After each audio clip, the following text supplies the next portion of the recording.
People pleasing. ഞാൻ പോലും അറിയാതെ എനിക്ക് പീപ്പിൾ പ്ലീസ്. ഇപ്പം നമ്മൾ വിചാരിക്കും പീപ്പിൾ പ്ലീസിങ് എന്ന് പറയുന്നത് ഇപ്പോൾ ഷിബ്ലയിൽ നിന്നും എനിക്കൊരു കാര്യം വേണം, അതുകൊണ്ട് ഞാൻ ഷിബ്ലനെ പ്ലീസ് ചെയ്യുന്നു. അല്ല, അത് മാത്രമല്ല പീപ്പിൾ പ്ലീസിങ്ങിൽ വരുന്നത്. അപ്പോൾ ഞാൻ ആക്ച്വലി ഇപ്പം ഷിബ്ല എൻ്റെ ലൈഫിൽ, അതായത് ചിലപ്പോൾ ഫിയർ ഓഫ് ലോൺലിനെസ് ആവാം, അല്ലെങ്കിൽ അബാൻഡൻമെൻ്റ് ആവാം. അപ്പോൾ ഷിബ്ല എൻ്റെ ലൈഫിൽ വേണം.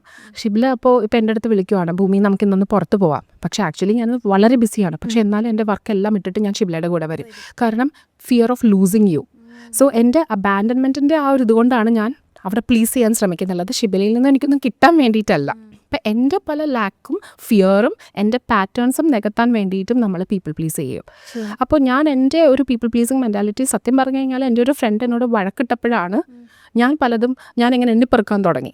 കുറേ വർഷങ്ങൾക്ക് മുൻപ് എൻ്റെ ഒരു ഫ്രണ്ട് എന്നോട് വളരെ ഇതായിട്ട് വഴക്കിട്ടപ്പം ഞാനിങ്ങനെ വിചാരിച്ചു, ഇവൾക്ക് വേണ്ടി ഞാൻ എന്തോരം നിന്നിട്ടുണ്ട്, ഇത്രയൊക്കെ ചെയ്തതാണ്, എന്നിട്ടും അവൾ എന്നോട് ഇങ്ങനെ ഈ ഒരു കാര്യത്തിന് ഇങ്ങനെ ചെയ്തല്ലോ. അപ്പോൾ ഒരു 3 days ഞാൻ എന്നിൽ തന്നെ വർക്ക് ചെയ്തു.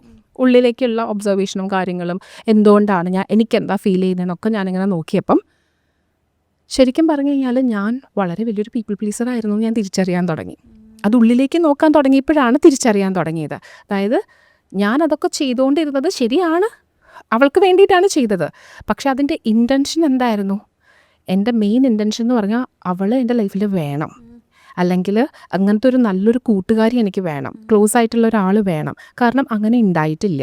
ചെറുപ്പത്തിലൊക്കെ ഞാൻ ഒറ്റയ്ക്കാണ് നിന്നിട്ടുള്ളത്. ഇൻഡിപെൻഡൻറ്റ് കിഡായിരുന്നു. വളരെ ഇൻഡിപെൻഡൻറ്റ് കിഡ് എന്ന് പറഞ്ഞത് വളരെ ഒരു പ്രൗഡായിട്ടല്ല, അങ്ങനത്തെ അവസ്ഥയായിരുന്നു. അപ്പോൾ അതുകൊണ്ടാണ് അങ്ങനെ വന്നത്.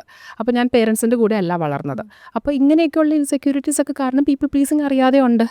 സോ ഈ ഒരു ഫ്രണ്ടിൻ്റെ വഴക്ക് വഴിയാണ് എനിക്കത് മനസ്സിലായത്. അന്ന് സത്യം പറഞ്ഞാൽ ഞാൻ മനസ്സുകൊണ്ട് ആ ഫ്രണ്ടിന് ഒരുപാട് താങ്ക് യു പറഞ്ഞു.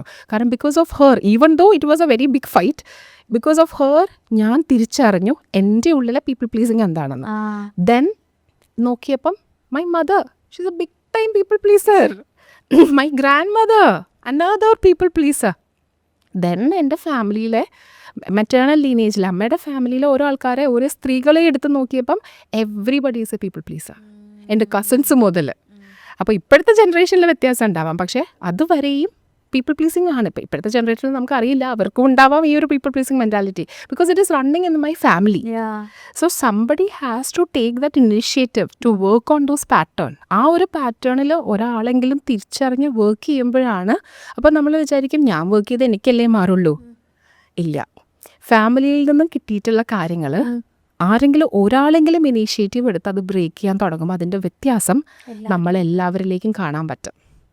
അവിടെ നിന്ന് ഇങ്ങോട്ടേക്ക് വരുന്നത്, ഇവിടെ നിന്ന് നമ്മൾ കട്ട് ചെയ്യുമ്പോൾ അതിൻ്റെ ഇൻറ്റൻസിറ്റി എല്ലാവരിലേക്കും കുറയും.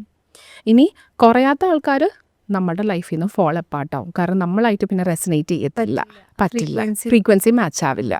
സോ അല്ലാത്ത ആൾക്കാർ, ഇപ്പോൾ ഞാൻ മാറിയപ്പോൾ എൻ്റെ അമ്മയിൽ ഞാൻ കുറേ മാറ്റങ്ങൾ കണ്ടു തുടങ്ങി, മനസ്സിലായോ? അതുപോലെ എൻ്റെ അപ്പയിൽ കുറേ മാറ്റങ്ങൾ കണ്ടു തുടങ്ങി. അപ്പോൾ ഓരോ അപ്പോൾ അങ്ങനെ മാറ്റങ്ങൾ ഇല്ലാതെ വരുന്ന ആൾക്കാരും ഉണ്ടാവാം. പക്ഷെ അതായത് അവരുടെ അപ്പം സ്റ്റബേൺ പാറ്റേൺ ആയിട്ട് മാറിക്കഴിഞ്ഞു. അങ്ങനെയുള്ള ആൾക്കാർ നമ്മളുടെ ലൈഫിൽ പിന്നെ ഫോൾ അപ്പാർട്ട്, അവർ പയ്യെ മാറാൻ തുടങ്ങും. സോ ഈ ജനറേഷണൽ ട്രോമ എന്ന് പറയുന്നത് നമ്മൾ വളരെ നെഗ്ലക്റ്റ് ചെയ്യുന്നൊരു കാര്യമാണ്, പക്ഷെ അത് വളരെ ഇമ്പോർട്ടൻ്റ് ആണ്. അപ്പോൾ കുറേയൊക്കെ നമുക്ക് ഇപ്പോൾ റൂട്ട് കോസസ് അറിയാമെങ്കിൽ അതിനകത്ത് വേറൊരു കാര്യം ഞാൻ എപ്പോഴും എൻ്റെ ക്ലയൻസിനോട് പറയുന്നതാണ്. ഇന്നലെയും കൂടെ ഒരാളോട് പറഞ്ഞതേ ഉള്ളൂ. അതായത്